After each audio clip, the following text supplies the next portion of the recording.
Hi, we move into Genesis 37 today and the rest of the book of Genesis. And one of the first questions we have to ask is, do we call this the story of Jacob or the story of Jacob's family? As you can see on the right side of the screen, in the first of the list of some issues to consider in interpreting Genesis 37 to 50. So as we enter into this passage, which if you've been following my videos, or if you maybe are watching it years after I made it, but it's been a little while since I was made the last set of videos because there's so much scholarship on these chapters in the last 20 years or so. And so much of it has changed from the older view of seeing the Joseph story, as it's been called traditionally, as an amalgam of various pieces from various times. But as we'll see, we don't have to do any of that. We can see it as a complete story with every stitch in place, and the old source method is really obsolete now in the face of newer methods that understand how to read the story as a unit. But we're going to look at that as we go. So you can see I have on the right side of the screen this long list of questions, and we're only going to go over them briefly now. But it's really important to understand that as we enter this chapter, we're in something in this unit, something very different than the early part of Genesis. But how much different? And that's one of the questions. The first thing to note really is that for 14 chapters, it's one continuous story. And although we talked about the Jacob story from chapter 25 to 36, what we saw in that, along with the Abraham and Sarah cycle from 12 to 24, were a series of very short vignettes. Even some of the more famous ones, the stealing of the birthright from Esau, when Jacob does that, is only a few verses. And none of the stories are very long. But as we'll see here, chapter 41 is one continuous story that goes 53 verses. And really, each of the chapters is a long story, and the whole thing all fits together. So that leads scholars to wonder about the genre of it, and that's all connected with when it was written and who from. So rather than addressing this randomly, let's begin to go through the questions you see here. And we could spend years on this, and people have spent their whole lives on it. Just as a note, you can see in my note in the bottom left, I'll just scroll through some of the overarching views, and this is just a few things, but you see if I'm just scrolling through them, there's a lot of things in there, and if I went through just that one note pane, we'd be here for a long time. So I'm not going to go through those. I'm going to summarize the results of that in some of the charts and tables that I'll show us here. So what should it be called? The story of Joseph or the story of Jacob's family? Many scholars call it the story of Joseph, and he's playing the key character. But as you can see on the left side of the screen, in the New RSV, it says, "This is the story of the family of Jacob." So I see no reason to override what the author says explicitly, which is more than we've had for the primeval history, which is never called that inside there, nor do we see anything that's in introit like we see here that says this is the story of Abram and Sarai or any of the others like that. So this is the only time we see this, and let's go along with that. Not just because of that, though, because it's not really just about Joseph. It's about the family's response to Joseph as much as anything else, which is to say the people of Israel. Because at this point, Jacob's family is the nascent community of Israel. There is no Israel apart from the family of Jacob. And when the next book starts in Exodus, they are the Israelites, or the sons of Israel. So they're literally the sons of Israel here, but they'll become figuratively that as the whole community later. So it's really important that we see this not just as the story of one individual person, which can be very distorted that we think it's really about the character of Joseph alone, but rather Joseph in relation to his family, as we'll see. So that's the first thing. How does it fit with the rest of Genesis? Well, plainly it's written in a different time than some of the rest of it, but which time? And that goes to question 3 here, so I'm going to address those two together. More traditional scholars, as Westerman noted in the 70s and 80s, saw the events in the story as portraying exactly what happened, but nobody has seen it that way for a long time, although you still see some scholars trying to situate this in the 2nd millennium BCE to have some Egyptian context for an actual Joseph. But that's not really a serious question. Most scholars would describe this as a, quote, diaspora novella. So that's saying two things. It's saying where it came from, the diaspora, not from Jerusalem, but from some Jewish community or Judean community, if you will, somewhere else, whether it's an exile in Babylon or in the Elephantine community in Egypt, or perhaps in Seleucid or in Ptolemaic Egypt after Alexander the Great, when the struggle we see in the book of Maccabees was against the Ptolemies, the Seleucids, the other branch of the Alexander the Great heritage. So the Ptolemies in Egypt and the Seleucids in Damascus and Antioch in the north. and Israel caught in between. So a number of the people would have gone into Egypt. We don't have to try to answer that question right now, but certainly the Egyptian context of the story is suggesting some relationship with that, much as I was suggesting during the Jacob and Laban issue that it involved Babylonian exile, with Laban representing the Babylonians and his name White being an epithet of the moon god Sin in the Babylonian tradition. So is this later than that? Is it written after the exile? In which case, maybe the empire in the background that Egypt stands for is Persia. And a number of scholars, including Mark Brett, have taken that view. I'm not finding a need to answer that, and I don't think it's really answerable. Scholars still disagree, and there's a lot of various claims for evidence. But it certainly has in mind the Jacob story, and so it's certainly later than that. And there's some transition, as we'll see, to the Exodus story, and so there's some relationship with that, and we'll get that as we go.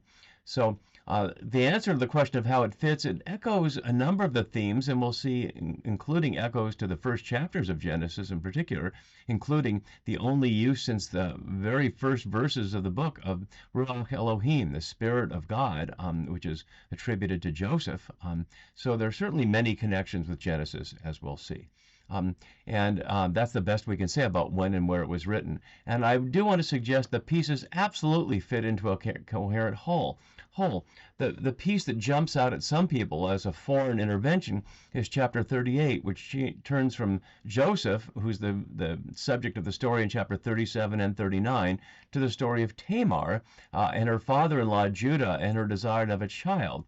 And many scholars simply assume that's a later addition, but more recent scholarship shows that's absolutely unnecessary, and there's really no basis for doing that, other than, ironically, a literary judgment that somehow the plot doesn't need that story there. But that's not a historical judgment, that's a literary judgment, often made by scholars who are not using literary tools. So why not, if you're going to make a literary judgment, use the literary tools that show how these things fit together? And let's look at that in two ways. So if the argument is that this is a compilation of different stories because the story of Tamar here is in the middle between the stories of Joseph, well, what about these examples from earlier in Genesis that nobody argues that way? We saw back in chapters 15 to 17, there's a story of Hagar caught between Abram and Sarai, in between two stories of Yahweh and Abram. And at one level, you could jump from chapter 15 to chapter 17 and skip chapter 16 altogether, except you can't, because Hagar and the struggle is a key part of the story. Similarly, later on, another 10 chapters later, we see the Jacob birthright and blessing stories framing the Rebekah wife-sister story, which is about Isaac, the father. And then you could argue, well, what's that doing there? And yet, as I explained when we interpreted those chapters, it fits there perfectly as well. So you see in the final grouping, what we see here is a double pairing. The Tamar and Judah situation and the Joseph and Mrs. Potiphar, which, as we'll see when we get there, are flip sides of the same story in many ways about trickery and sex. And then it's framed by the pair of stories with Joseph and the baker cupbearer Pharaoh's dreams that lead to his promotion. So this whole first unit, Genesis 37 to 41, is one clear unit, and that goes to the question of the shape of the story overall, which is one of our next questions. And I'd like to look at it this way. It's not quite like the Jacob story, which had the symmetry of it being Jacob and Esau, and then Jacob and Laban, and then Jacob and Esau again, because this isn't just about Joseph, it's more complicated than that. So in that first unit I just noted that we'll be starting with today, well, we'll be looking at the overview today, but starting with the next video, we see it's framed around the first three chapters around clothes and the whole unit around dreams. So 37 to 41 is a tightly bound unit, and there's no basis whatsoever for suggesting any of it comes from different sources or a different time. And we'll see that in the details as we go. Then it becomes more the story of Joseph and his family, because this part set him up as being the right hand of Pharaoh, and this part deals with the fact that he plays a trick on them and doesn't reveal his identity, and they think he's the vizier of Egypt, and they are going to him for food, and he toys at them in a really nasty way, along with his father and his poor baby brother, as he starts off, not so baby later on, Benjamin. So there's that whole unit, and then there's Jacob coming back to Egypt and the reunion. So it starts with a disunity and ends with a reunion. And that part is at least structurally parallel with the Jacob and Esau story. And as many scholars have noted, it's a standard story across many cultural contexts. There's an initiating problem, there's a journey away from the situation because of some disunity, and there's some kind of reconciliation. We could say the same thing about Homer's Odyssey, and perhaps that's even an influence because it was already a long classic by the time this story was written, and perhaps there was Greek influence, given the Alexander the Great period in the Septuagint, etc. But we don't know that. But in any event, that's not quite the end of the story, because there's Jacob's last words and blessings over his sons, which certainly has everything to do with the tribal history, and his body taken back to Machpelah to join Abraham and Sarah there, as well as Isaac. And so that certainly connects it together. And as we'll see throughout this section in 41 to 45, the sequence of binary encounters. And so in the midst of the gigantic canvas of Egypt and royalty and all that, and all the people of Egypt, are these binary encounters. And we'll see more of that as the structure as we go. So, moving on here, what is the relationship between Genesis 37 to 50 and the beginning of Exodus, which follows? And let's go to the beginning of Exodus so we can see exactly what the issue is here. Because many scholars, as we'll see when we get to the character of Joseph question, see Joseph as a faith hero and see this whole story as a celebration of how good it is to collaborate with God and foreign empires, and you can bring everybody into harmony. But the story certainly, as far as I can see, never ended without being connected to Exodus. From my view, which I lay out in Come Out My People, Exodus is a response to the split between Israel and Judah in the time of Solomon's son Rehoboam and the question of Jeroboam, who became the king of Israel, with the three pharaohs in Exodus representing David, Solomon, and Rehoboam in sequence there. In other words, Exodus provides a coded story for legitimacy for the rebellion of Israel, not from Egypt so much, but from Judah, with its Egyptian kind of presence there. So I'm suggesting that Exodus is older than any of Genesis. So the author of Joseph, the Joseph story, or the story of Jacob's family, would certainly know of the book of Exodus and has framed this beginning part with a reference to Joseph, as you can see on the left side of the screen, to stitch them together. And because we have that, this is what we know. These are the names of the sons of Israel who came to Egypt with Jacob, and we see the tribal heads, the sons there. Joseph was already in Egypt. Then Joseph died, and all his brothers and that whole generation. The Israelites were fruitful and prolific, and they multiplied and grew exceedingly strong, so the land was filled with them. Now a new king arose over Egypt who did not know Joseph and said, "You're about to be slaves now." And I'd like to suggest that the authors of the Joseph story knew that was the outcome. So for scholars who want to say that Joseph brought his family into harmony in Egypt and allowed for God's mighty rule to pull them out of Egypt, well, they weren't supposed to be in Egypt in the first place. They were supposed to be in Canaan, and because of Joseph, the whole family is taken out of the land of promise that had been promised to Abraham all the way back in chapter 12 and explicitly in 13 and 15, as we saw, and now is taken out of the land. How can that be a positive thing when it leads to their enslavement? And so I'd like to suggest that's one of the dark themes that we need to pay attention to as we listen to the whole story right from the beginning. And that leads us to see its relationship with other stories, including the David story and the end of the monarchy story. And many scholars have noted the connection with the David story. I've been noting the connection with the David story and the Jacob story all along. But let's look at a couple of examples of that. We can see that in a couple of ways here. I'm sorry, this is continuing to show the parallel from chapter 37 to 38, and I'll post that at radicalbible.net, but I won't go over it in detail now, because I want to look at this here. Here are some parallels between Joseph and David, and I won't go over these in detail here, and I will post that also at radicalbible.net, but you can see how many they are. And they're not just small details, they're structural, including being the youngest of many brothers and tending the sheep, beautiful in appearance, and they're the only men ever to be described that way in the whole Hebrew scripture. 30 years old, there's a lot of details. Plainly, we're supposed to read them together. But the question that scholars often grapple with, which one is making a reflection of the other? And I would certainly suggest that the Genesis story is later, and the entire book of Genesis is an anti-monarchy story, as we've been seeing from the very beginning, that all people are part of God's creation, and that they're intended to live on the earth and not in the imperial cities like Jerusalem. But in addition to the parallels between Joseph and David, there are parallels between Judah and David in chapter 38 that you can see here, and also between Jacob and David. And we can also look at it this way and look at the actual text. So just not the list, but the specific texts that have some of the same language highlighted here in the bold. And so many of them to highlight this particular chart being adapted from Postal's Potiphar's Wife and David's Looking Glass, reading 2 Samuel 11 to 12 as a reflection story of Genesis 39. Reflection story is a technical term. When we get to chapter 39, I'll go through that. But you can see quite a number of connections. So that's one of the elements where I'd like to suggest that the entire story here is making a comment about monarchy and David. And not only about that, but about the end of it as well. Because you can see here on the left side, I have color-coded elements that go with the very end of 2 Kings. That's not only the end of the monarchy, but the end of the entire Deuteronomistic history, plainly not written before exile, because it narrates exactly in this passage here, they all ended up in exile in Babylon, right, as you can see right there. But you can see the color-coded elements that are come. The phrase captain of the guard, which Potiphar is what Nebuzaradan here of Babylon is. And then Pharaoh makes Joseph Pakwad, translated here as overseer, but over here Gedaliah has made that and it's translated governor, but it's the same term. Then there's a promise, in this case from Pharaoh, and this case from the governor, to not be afraid to, or this from God here, not to be afraid to settle in the land, but to serve Egypt here and to serve the king of Babylon there. And then the purple part is about the people being taken either to Egypt with beckoning here to come to Egypt or taken involuntarily to Babylon. But the dark footnote is at the very end of 2 Kings 25 is the people rebelled and struck down the governor Gedaliah and he died. And then they all ran to Egypt. So they end up in Egypt, and perhaps that's the context of our story. But this warning is a character who's parallel to Joseph was killed by his own people who saw him as a collaborator with foreign empire.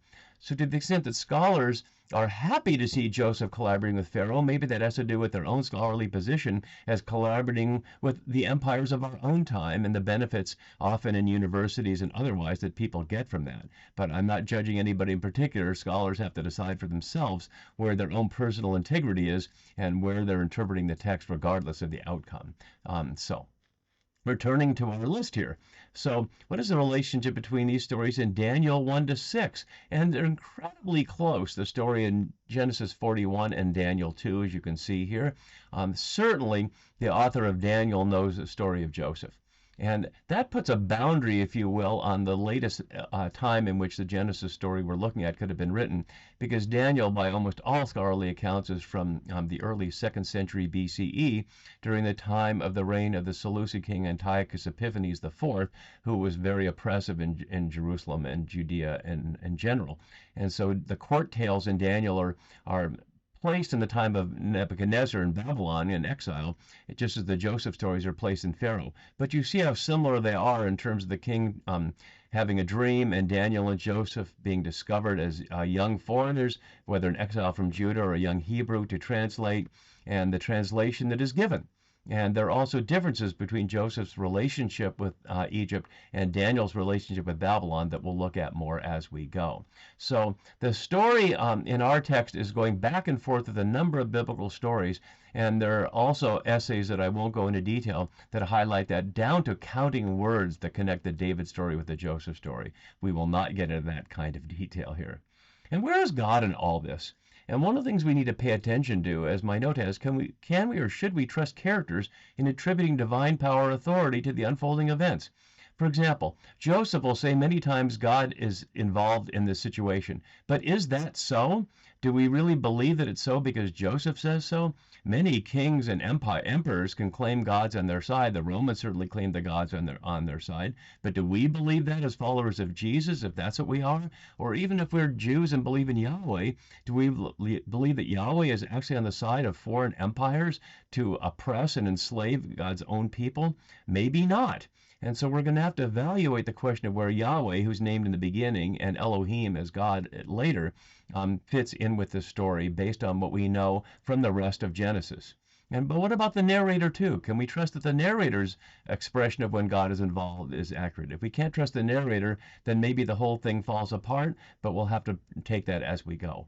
And that gets us to the character of Joseph. And some have suggested he's a wisdom figure, although scholars have argued with that in terms of wisdom in the sense of biblical wisdom. Is he a model of piety? Is he supposed to be someone we emulate? Those of us caught up in a context where we're trying to exercise our faith amidst imperial situations and how to act in that situation? Is he meant to be a model, including all his deception and the violence he does against his own family? Is he supposed to be an example of personal transformation, going from a young, arrogant person who doesn't know better than to tell his older brother's dreams that he's going to rule over them, into somebody who cares for his family and makes sure that they're taken care of? Or is it a cautionary example of, as I've been suggesting here, of what the cost can be of working with empire? It seems like it's working good now, but another pharaoh comes along who doesn't know you and the deal is off. Or is it something else, or all of the above, or some of the above? Again, we'll have to figure that out as we go. Similar to that is the question of the character of Pharaoh. And many want to contrast the character of Pharaoh in our story here with the character of Pharaoh in Exodus, which is still on the left side of the screen. But in any event, they're still Pharaoh. Which to say, is a more humane Roman emperor still going to be anything other than a Roman emperor? And so that's something we have to look at here, because when we get to the story of the baker and the cupbearer's dreams, there's no apparent reason given why Pharaoh hangs one of them and rewards the other. It seems to just suggest the arbitrary power of somebody in rule. So we'll have to evaluate that as we go. And similarly, the character of Jacob, who we've seen go all himself from the trickster who felt deprived of the blessing and the birthright which he got from his brother and from his father, to the person who worked hard as a shepherd for his uncle Laban, to the person who was tired after the slaughter in Shechem and maybe was just out of gas, and now just wants to curl up in his old age with his beloved son, younger sons, the sons of Rachel, and yet events will not allow that to happen. And so how is he portrayed similar or different? And what do we make of him as Mr. Israel himself as this book comes to an end and he describes to Pharaoh his life as short and hard? And what about the character of the brothers, including how we differentiate among them, whether it's Reuben and Judah, who we see taking different positions, or where were Simeon and Levi, who we saw last in chapter 34 destroying the Shechemites? And what about Benjamin, who becomes the focus of Joseph's attention and becomes also the focus of Jacob's chagrin and the fear of losing both his two Rachel-born sons? And then finally, the question of the overall plot. Do we see this as a happy story and they all settle happily in Egypt, the end? A tragic story, they all settled in Egypt and it's about to be exile? They're about to be enslaved? Or ironically, that it seems like a good ending, but in fact, it's a terrible ending. Those are some of the many questions we need to look at, and the only way to do that is to begin to enter the story and go through it as we've been doing, word by word, verse by verse, paying attention to the detailed context. So that's what we'll do starting next time with the beginning of chapter 37. See you then for that. Bye-bye.